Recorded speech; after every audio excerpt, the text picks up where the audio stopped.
Bismillahirrahmanirrahim. Assalamualaikum warahmatullahi wabarakatuh. Alhamdulillahi rabbil alamin.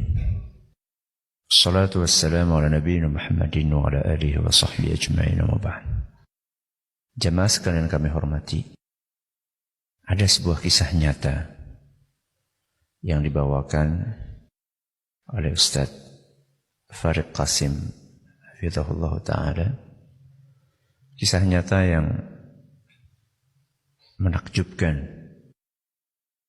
dan penting untuk kita ambil pelajarannya. Kisah ini bercerita tentang sebuah keluarga yang di dalamnya ada seorang ibu yang sudah menjadi janda beserta dengan 2 orang anak laki-lakinya. Kisah ini terjadi di ibu kota Saudi, yaitu Riyadh.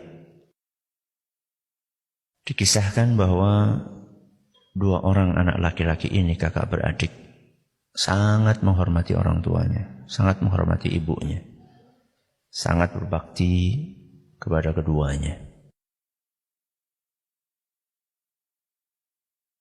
Mereka tinggal di sebuah apartemen nyewa. Kira-kira biaya sewa per tahunnya itu adalah 24.000 real. Kalau dirupiahkan sekitar 80 juta. Biaya apa? Nyewa. Ngontrak apartemen. Kakak beradik ini kerjaannya sopir taksi. Mereka berdua berusaha keras untuk nabung sedikit demi sedikit untuk membayar biaya apartemen tersebut. Siang malam mereka bekerja sampai terkumpul uang sekitar 10.000 real. Padahal kebutuhannya berapa? 24.000. 10.000 real kalau kursnya 3.800, maaf, 1 real ya, 1 real 3.800 berarti berapa? 38 juta. Kerja siang malam, banting tulang, peras keringat, kumpul uang 38 juta. Uang yang sangat berharga untuk mereka karena itu hasil jerih payah mereka. Akhirnya uang itu sama mereka diikat pakai karet, kemudian dibungkus plastik, supaya lebih aman lagi dilakban sama mereka. Ini kan hasil jerih payah yang sangat berharga. Kemudian mereka simpan uang itu di bawah bantal. Di bawah bantal. Mereka berdua berangkat kerja. Ketika mereka berdua sedang bekerja, ibunya masuk ke kamar. Rapi-rapi kamar anaknya, bersih-bersih, nyapu. Nah, ketika sedang merapikan kasur anaknya itu, mau merapikan bantal, dia buka bantalnya nemu bungkusan plastik. Begitu dia nemu bungkusan plastik, langsung mukanya merah. Keningnya berkerut, marah. Baru kemarin dinasehati supaya enggak main kartu. Supaya enggak main kartu, domino. Masih lagi main. Tanpa pikir panjang, ibu itu mengambil bungkusan plastik itu dan segera dibakar sama ibunya. Gak lama kemudian si bungsu datang. Begitu datang belum ngomong apa-apa langsung dimarahi habis-habisan sama ibunya. Intinya kamu itu baru dinasehati supaya tidak main kartu. Kok masih juga main kartu? Si bungsu ini bingung.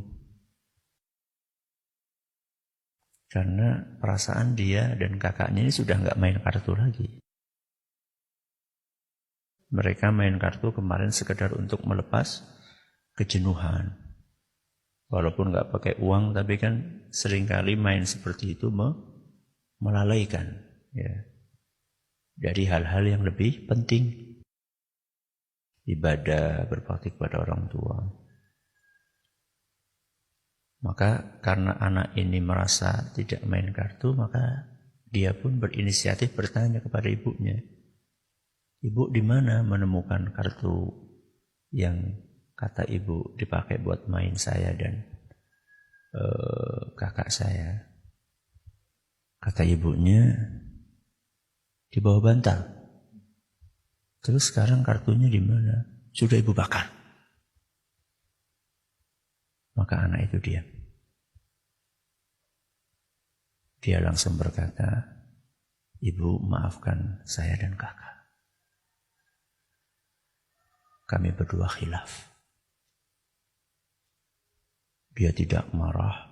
Anak itu tidak menyalahkan orang tuanya, tidak menuduh ibunya ini memfitnah dia, karena memang dia nggak main kartu sudah.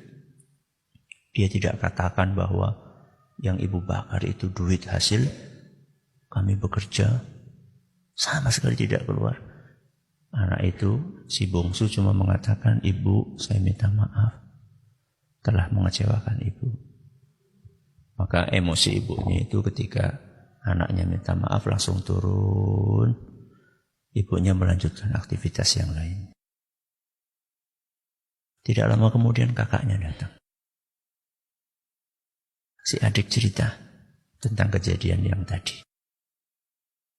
Kakaknya langsung bertanya, "Apakah kamu jelaskan kepada ibu kita bahwa yang dibakar sama ibu itu uang hasil kerja keras kita?" "Tidak sama sekali," kata si bungsu. "Saya cuma minta maaf. Alhamdulillah ibu sudah tidak marah." Apa kata kakaknya? "Bagus. Jangan pernah membuat ibu kita sedih. Beliau sudah capek ngurus kita. Dari kita kecil. Kesalahan kita kepada ibu kita lebih banyak dibandingkan kesalahan beliau kepada kita. Kesalahan yang sengaja kita lakukan kepada ibu kita. Kesalahan yang kita sengaja kepada orang tua kita lebih banyak dibandingkan kesalahan yang tidak disengaja oleh orang tua kita kepada kita.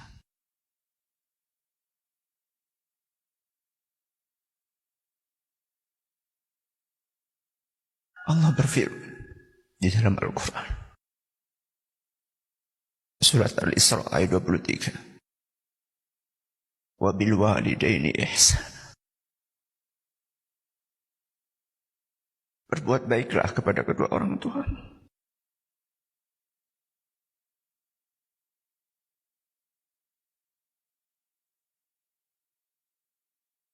Berlatihlah untuk tidak membuat sedih kedua orang tua. Ayah kita, ibu kita.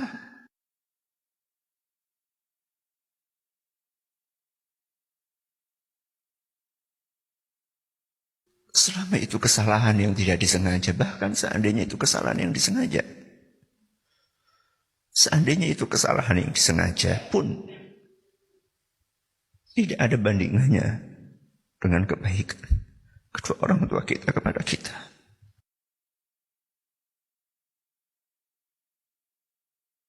Pengorbanan mereka berdua untuk kita jauh lebih besar dibandingkan kekhilafan mereka kepada kita. Maka berlatihlah untuk tidak membuat sedih orang tua.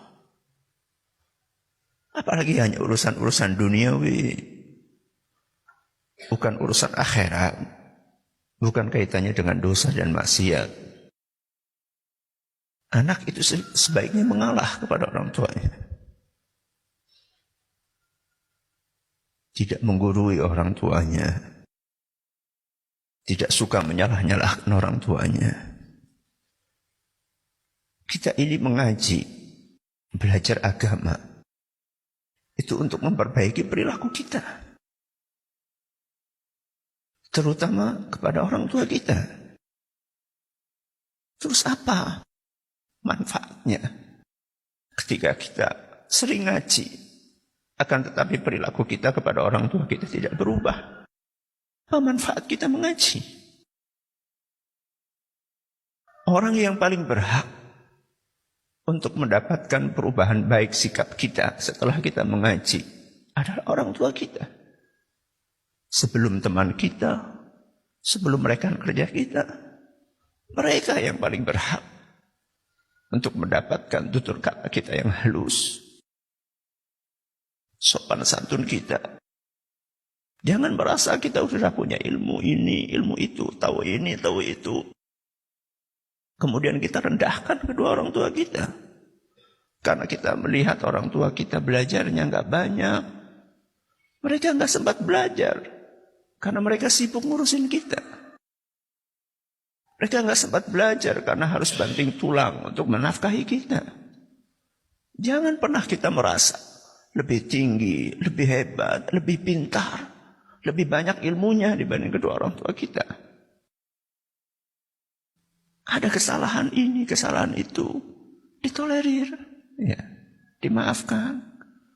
Kalau kita ingin memberitahu sesuatu kepada orang tua kita terkait dengan masalah agama, dengan bahasa yang baik. Jangan seperti seorang anak TK yang menggurui gurunya. Jangan. Ya.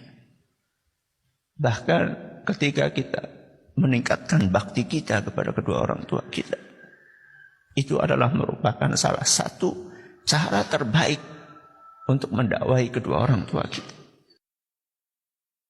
Ketika orang tua kita melihat, Masya Allah, anak saya setelah ngaji, semakin halus tutur katanya, semakin sopan, maka orang tua sendiri akan tergerak hatinya. Nak, kamu belajar di mana? Bapak ibu pengen ikut, di mana kamu ngaji? Tapi ketika kita setelah ngaji, justru perilaku kita semakin tidak baik, semakin tidak sopan, besar kepala, sombong, angkuh. Bagaimana orang tua akan tertarik dengan ilmu yang kita pelajari, dengan dakwah yang kita ikuti? Ya. Maka ingat pesan Allah Subhanahu wa Ta'ala dalam surat Al-Isra ayat 23. Wabil walidaini ihsana. Berbuat baiklah kepada kedua orang tuamu.